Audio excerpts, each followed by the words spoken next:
because when I'm kissing you, I'm not like licking your teeth. There you are. Yeah. Can't avoid it with these things in. I might have someone like Prince William in there, just so I can Big Willie. Yeah. So just so I could just, we could just get down into a conversation about How you bag me. things. A walrus to file. I am the walrus. Also, if you had lobster claws, you'd be thrown out of every pub, fucking giving it all out. Ask me anything. You know, we promised to reveal Ross if we hit that 100,000 mark on our subscribers. We're still not there. So you clearly don't want to see Ross as much as you say you do. Yeah, hit subscribe. It helps, and you can see Ross. Hello and welcome to the Therapy Crouch Ask Us Anything with me, the Clans. Peter Crouch. Right, you okay? I'm still on rodeo time. Yeah. Rodeo time. I'm still digging the Clans cowboy hat. I'm feeling very naked without my chaps and my cowboy hat. I enjoyed it. I enjoyed the whole experience. It was brilliant, wasn't it? You even snapped your chaps through that hat. I did, yeah. It was like rippling Little thighs tear. burst out. Little tear. That's the greatest shout I've Little ever tear, I want that to catch on. That was a belter. I want little tear to catch on. Yeah. Rip. No, he's not Rip. More like a little tear. So, Ross, did you say someone wrote into the Therapy Crouch and said you should be like the Stig off Top Gear? Yeah. You should be called Thig. The Thig, yeah. I was like, I wasn't going to talk about that, but thanks, Abby. that was off camera for a reason. His surname begins with P, so you could be the pig. The pig. Pig? What was that? How do you work that one out? Well, his surname's P, right? So it's the pig, not the Stig, the pig. That hurts, Pete. That hurts. Pretty intelligent guy. Oh, yeah. Hey. Oh, yeah, I love that. Nice. We also had a little, I had a little message from one of our listeners saying if the girl who was 4'3" or whatever, looking for a guy, what about you, Ross, as a candidate? I know, I've seen that. I think I'm a bit tall, but out of a height league. Don't be heightist, Ross. We're inclusive. Yeah, but you of all. being, what are you, 6'3"? When I'm still on my knob, yeah. Oh my good God. This is taking a turn, isn't it? Take it, I'm afraid. On this podcast, we help, okay? So let's help. Abbey, Pete and Ross, love you guys, love the pod so much. Like so many other listeners, I find myself constantly laughing out loud with my headphones in, looking like a complete lunatic. This question came up on my Instagram last night. What a gift. What a gift. You make me laugh every day. I think that is the biggest gift you can give anyone, to laugh. Don't you? That's good, isn't it? Yeah, I do actually. I agree. We've discussed this before, but there's a lot of people out there leading boring lives, and I pity them. Yeah, yeah. Do you know what? I'll say it. I've said it before. I'll say it again. YOLO. You've got to enjoy every moment. It's honestly. not a hell yeah to know, am I right, If Ab? it's not a hell yeah, it's a no. Dude, you've got to have a laugh, babe. You know what I mean? Life's too short. What are you going to do? Not have a laugh? Gotta laugh. You know, and I know sometimes life isn't funny, do you know what I mean? Like, life is hard, but you just got to find a moment if you can in your busy days just to have a laugh. And if this podcast is it, then that's great. Do you know that when we talked about Coca-Cola? Yeah. You know, I was so... Because I watched that footage back because I wanted to see it because I could not breathe with laughing and how funny it was for me and how happy it made me. But listening to my silent laugh just wrecked it. You know, my laugh is silent. Like when I'm hysterically laughing, it's silent and it just killed the buzz because it didn't match up to how I felt. I could tell you were crying with laughter at that moment when I did it to all my friends the other night. They're like that. Coca-Cola. It's a great gag. It is a great gag. It is a good one. Okay. Okay. Right, yeah, this question came up on my Instagram last night, so I can't take credit for the originality, but thought it'd be a great one to ask. If you were offered £20 million, but you could only spend your money on things that start with the first letter of your name, what are you buying? Also, me and my partner saw Wicked in New York and thought the same as you, Abby. Shite. But one of the longest running theatre shows in the West End. Why'd you that? The poster, you know, like the 5 stars. Abby Clancy, shite, the clans. Shite. The thing is, I was with someone the other day. I was working or something, and they were very interesting. Oh yeah. And then they said, "Oh, we've done this Wicked collab," and I went, Have you seen the films coming out though? Yeah, looks good. Yeah. That, to be fair, that does look good. You can't deny that looks good. I saw Wicked on Broadway and thought it was amazing. Oh, I didn't. Yeah. Oh, she saw it in New York. Did she? Yeah, she thought the same as Abby. Oh. Yes, It unfortunately. was the worst thing She I've said- ever seen in my life. She said Aladdin was amazing. We did love Aladdin. She said the kids loved it. I went to see Mrs. Doubtfire with the kids in Kaz in half term. Yeah, nice. And I've seen it before, and it's just fantastic. I'm a little bit gutted that I haven't seen that yet. You have, Pete. Have you seen the film? Didn't come. No, I've missed it twice. I haven't seen it. Yeah, he did miss it because we spoke about it on the pod. He missed it. Oh, You God, bollocked him. That was the your weekly lead wine. guy was phenomenal. That's from Izzy from Cheltenham, by the way. That's a good question. You got 20 million, and you've got the letter A. Okay, what would I buy? A few handbags. And bags. Oh, great work. Clever. I like that. You're very witty. A few handbags. Avocados, which I love. 20 million quid on avocados. Um, How are you going? I would go to Austria, Australia, and Aussie. Australia. Say it I'll go again. to Australia, Amsterdam, Armenia, Armenia. Amsterdam Yeah, twice. twice. Yeah, she loves that one. Back. God, I can't think of another. Aberdeen. Is that it? So you've got 19.9 million left. No, I go to all these places beginning with A. I You go just bank to the rest. I think yours is quite good because you can do like, I was thinking this in the way up, and you can do like, I would buy a mansion. I would buy an island. You know what well I mean? done, I don't know Ron. if you could do that though. I don't know if that's It's a bit cheating. cheeky. What did you do? Reptiles. No. Ours a bit shit, innit? Pete, I was thinking planes for Pete. Listen, the island thing for you. for me is as well, I could put private before anything. Yeah. Private island and a private jet. Well, you're spent then. You're I'm done. done. I'm done. I think I was done with the island, to be fair. Yeah. I'd just buy access all area passes to everything. Nice. Well, I'd have the passes, but there wouldn't be access all area.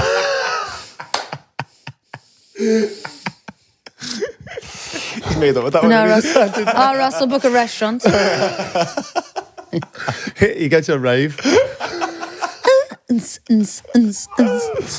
There you go. Okay, like that question. That was a good one. All right, it's a short one there. I reckon you could read that.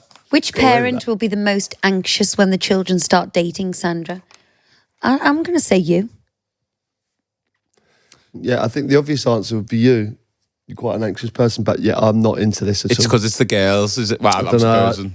Oh, they're the eldest. And I No, do- when Sophia came in and told us she had a boyfriend, yeah, but that time, you're I was like, much more comfortable with it. I want my kids to be able to talk to me. Mm. I didn't speak to my mum and dad growing up with regards to those kind of things. I didn't go, Mum, I've got a boyfriend. Everything was secret. Yeah. I don't know how you were with yours, but I would never say, oh, Mum, I've you know, snogged this boy, or, Yeah. you know, I really fancy him. And I really crave that relationship with my kid. Obviously, I don't want to know the ins and outs. Yeah. Okay, literally. Phrasing. Yeah. Christ, I mean, that makes me feel ill already. No, but I feel like Sorry, Pete. I feel like having a space where your kids feel comfortable to tell you how they feel, opposed to, you know, what they get up to. I don't want to know that. Yeah. But you know, I really fancy this boy, Mum. What do I do? It's definitely the relationship you need to have. I Yeah, think, you know, this guy said this to me. It made me feel this way. What should I do? Yeah. I really crave that. I could imagine you having that with your kids. I do. Oh yeah, I've got it now. I I've got it now. do feel that it, like the kind of the similar sex. Like I think I'd be more comfortable with the boys, than with the girls. I want the girls to have their relationship with you. Yeah. But I don't think I actually, as a dad, I don't want to know. I'd rather they have all the dialogue with Ab, and My dad was horrible when I was growing up. I remember like boys would knock at our door just to like play out with us. And I remember my dad chasing this boy down the road, and we lived on a hill. I remember you. And my dad chased him, and he skidded all down the hill and cut all his chin and everything. And then our John and Sean would get in there, son. Stop, Shagger. Yeah, it's a And different. it's just- that is mad, isn't it? It's just unfair, but I think it's important for families to bring your kids up in a safe space where they feel they can talk to you about their feelings. Obviously, minus the blah, blah. Totally agree. We've got to make that kind of environment for them. I think it's an important topic. Hi, Abbey and Cardi P. Love the pod. Would you ever attempt base camp or Kilimanjaro? Yeah. My daughter and son-in-law have done both, as well as Ben Nevis, Scafell Pike and Snowdon. Base camp was minus 20 degrees, but they thought Kilimanjaro was tougher. Emma. See, I'm a true outdoors person. So you frequently say. Whilst staying firmly indoors. It just... I'm so misunderstood. Goes horse riding once. I'm joking. I've been horse riding like my whole adult life. Minus 20 it is a different We didn't mind mate. minus 26 in Finland. Yeah. Pete and I did a trip. We camped outside. We went to search for the Northern Lights. You are good when you get put in these situations. Because I love it. I went in an ice hole. They cut a hole in a lake. I was very proud of it. And I jumped in. Did you? Mm-hmm. Yeah. She did. Well then. Yeah. I've ridden camels across the desert in India, galloped camels. I've been ice fishing. I've been on a skidoo. I've been on a mud run. I love outdoor activities, contrary to what people might think. Yeah, I am only joking, to be fair. At Yellowstone, you were really good. I absolutely love it. Yeah, no, I have to say that when we went to Finland, she was very, very into it. I was so proud of you. The only thing that makes me anxious is like if it's life and death, and heights. I'm awful with heights. Well, hiking up like Kilimanjaro, like that would be tough. That it's incredible. Yeah, well, so like you have to go altitude. up. You have to go up. So my stepdad John, he did base camp, so you got to go up, acclimatise, and then you got to come back down. So it's like 2 steps forward, 1 step back, 2 steps forward, 1 step back, the whole way up. Or you get the bends, like the pressure thing. I think. Yeah. Being great to do though. Hats off to anyone who does that. A lot of people do it for charity, and it's an incredible achievement. Like it's one of those personal achievements that I would love to do, but with the knowing that I'm not going to die. Yeah. Right. Thanks for the email, Ben Nevis. He's been sat on that since the fucking start. I thought he wasn't saying much. I always know when Pete's like coming up with a gag. It's like, I couldn't resist that one. Couldn't keep it in. I was so happy with that. That was actually, can't keep it in. That was actually from Emma. Okay, sorry. This one we should do that. Let's do more stuff like that. Yeah. Yeah. Yeah, like we did it. We've done a lot of activities recently.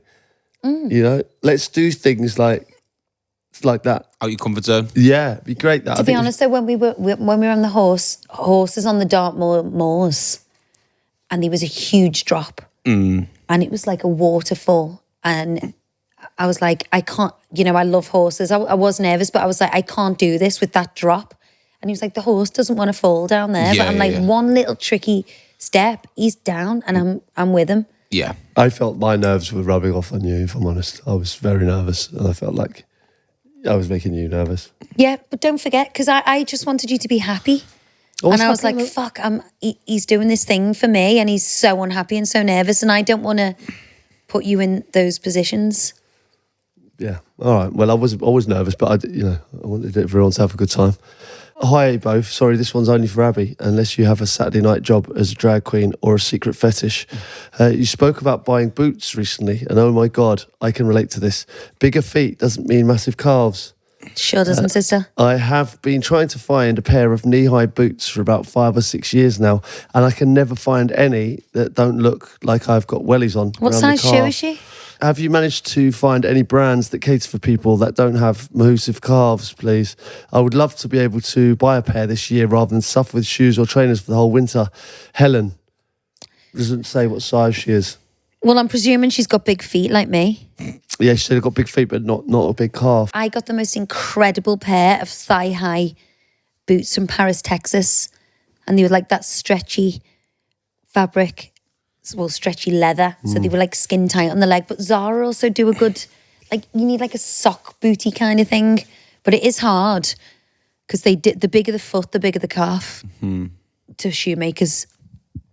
Try Paris, Texas. Try Zara. Yeah, that'd be my... Yeah. All right, good advice. Have you got any closer to home? And if she needs any... Who put 10p in him? Who put 10p in him feather today? in my knickers here. He's got a feather in his undies. Apologies. I'm going to stop doing them now. Okay. Guys, if you're enjoying our content, then hit that subscribe button now. We need you. Dear P, Big P and the Clans, if you had to choose a holiday with 5 celebrities and an activity to do with them, could I ask where, who and what? For example, Seychelles with Jimmy Krankie, Gail Platt and Piers Morgan, John Barnes and Mother Teresa would be scuba diving. No, that sounds like hell. Wow. That's a rogue selection. Can you imagine Jimmy Krankie, Piers Morgan, Gail Platt, John Barnes? Who the hell's Jimmy and Krankie? Mother You Teresa. wouldn't be sure for conversation, would you, to be fair? Yeah, I suppose. They'd be chatting a lot. I think you've just got to have a bit of old school Hollywood glamour in there, like a Marilyn or like a Steve McQueen. Yeah. I'd love a Mick Jagger or a John Lennon. Then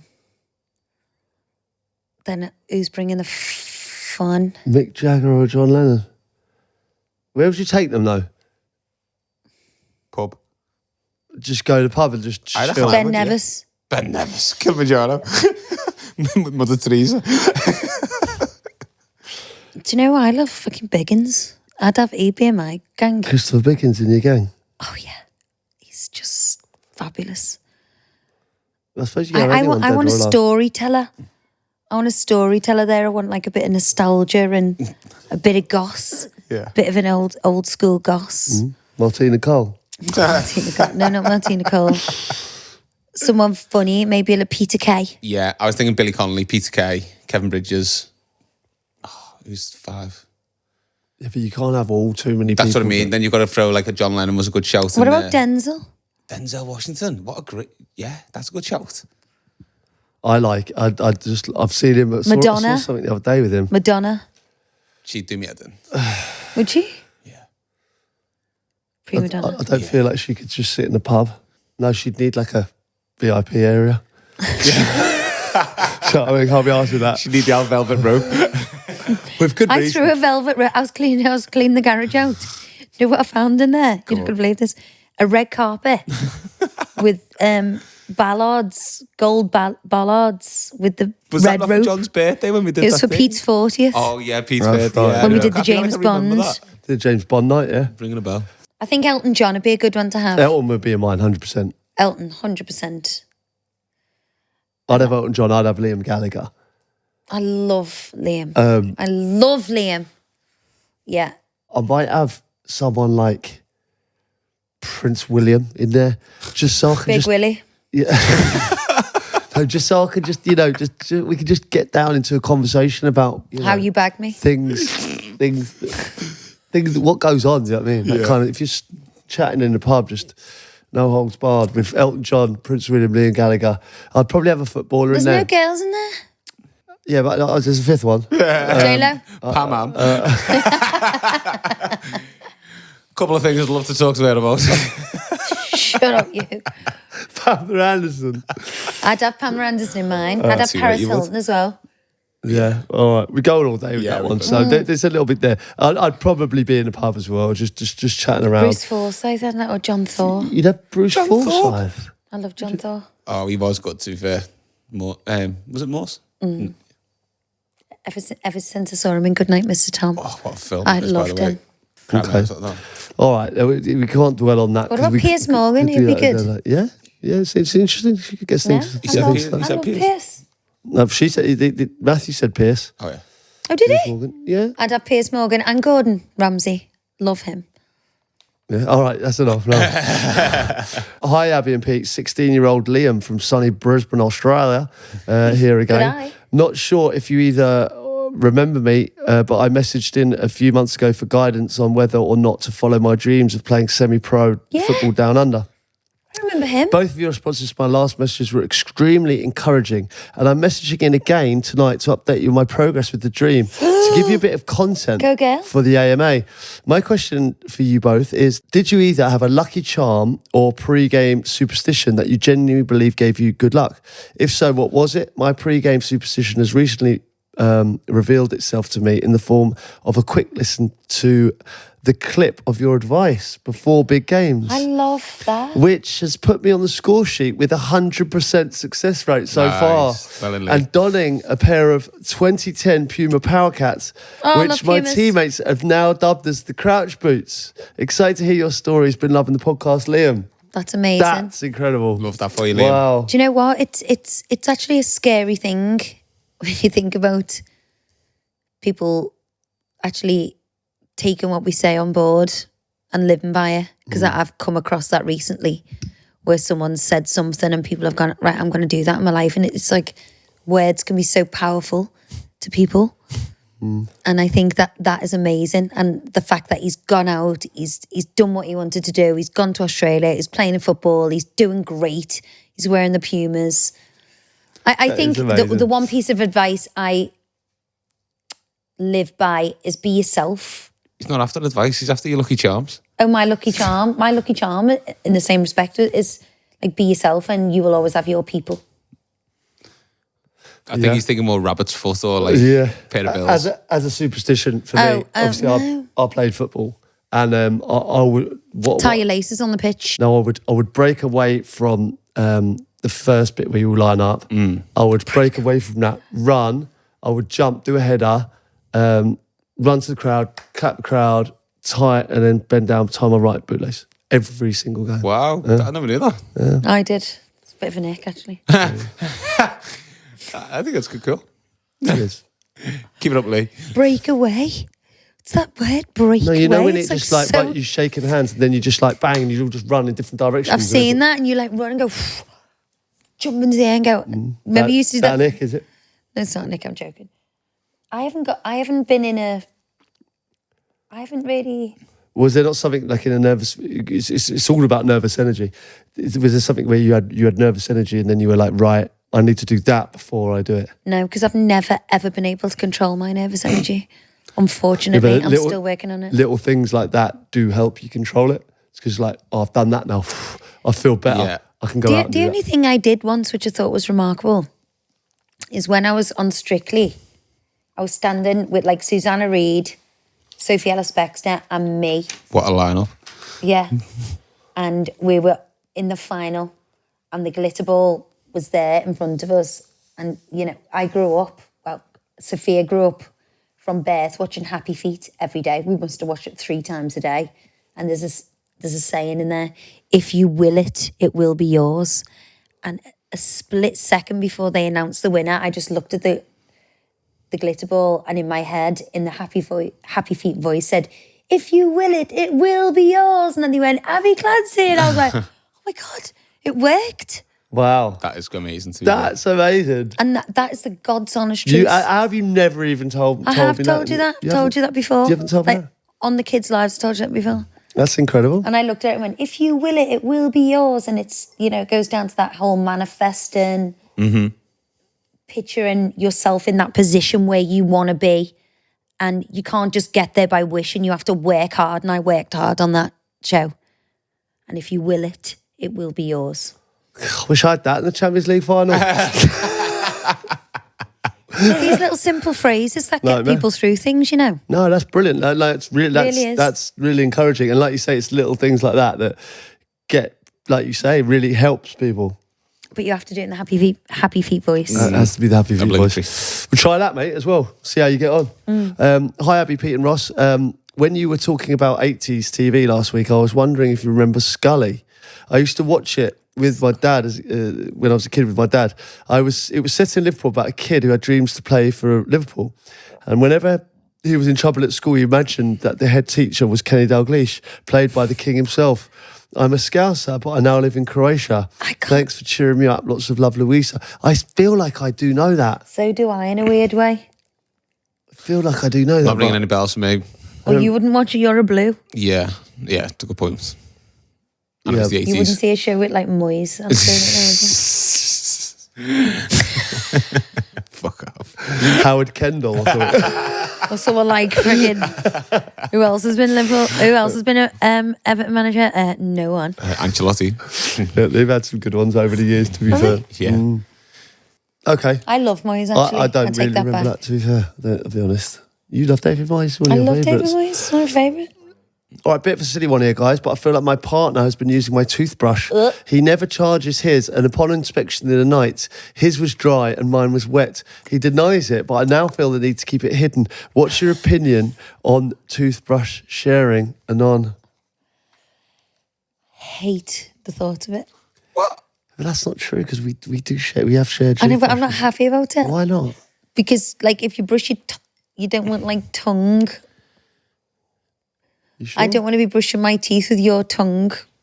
Scum. No. Scum.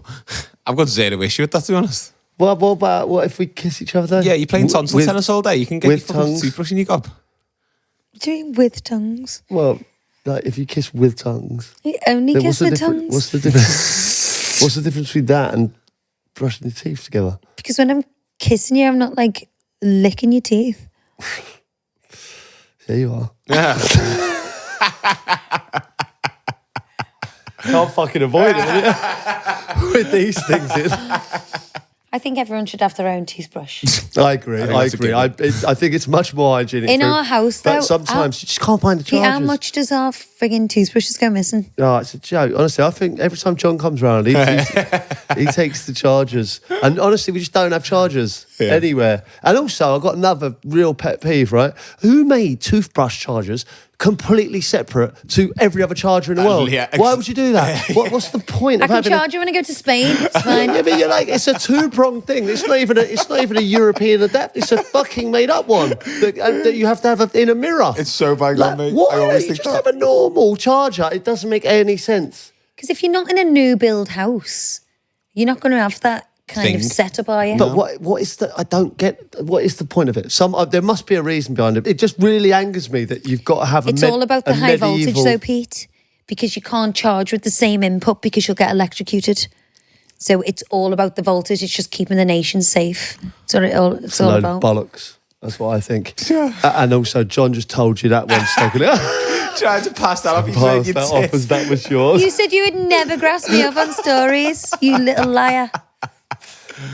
Oh, God. It's annoying, though, that, I have to say. All right, babe, got the last one here. I've enjoyed today's session. I really have. And this is the last one. Not had one of these for a while. I don't know how much Abby loves them. It's got to be done, babe. They are good. Would you rather have lobster claws for hands or a horn coming out of the front of your head, Sam? A horn? Really? Yeah, I suppose it'd be very cumbersome having lobster claws, wouldn't it? Yeah. Cumbersome? Cumbersome. Also, like, you know, what do you mean? Unicorns are nice creatures. It'd make things difficult to do. Yeah, unicorns. God, Ross, what you big words? You know what cumbersome means? Fig. Fig. I'm thinking Holly Cumberson, that singer. Cumbersome. Big, kind of openish, kind of Never difficult. Heard of Never heard of It's definitely a horn, it has to be. I've got a horn anyway. I've got two. So it wouldn't be any news to me. Devil. I think they're nice creatures, you know. I like rhinos. I like elephants. I like unicorns. They're nice creatures, aren't they? Deer, stags, goats.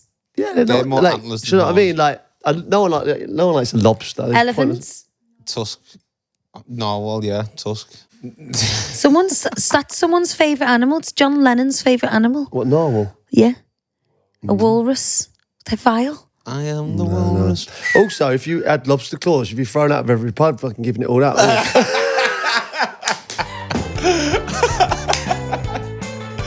Very good.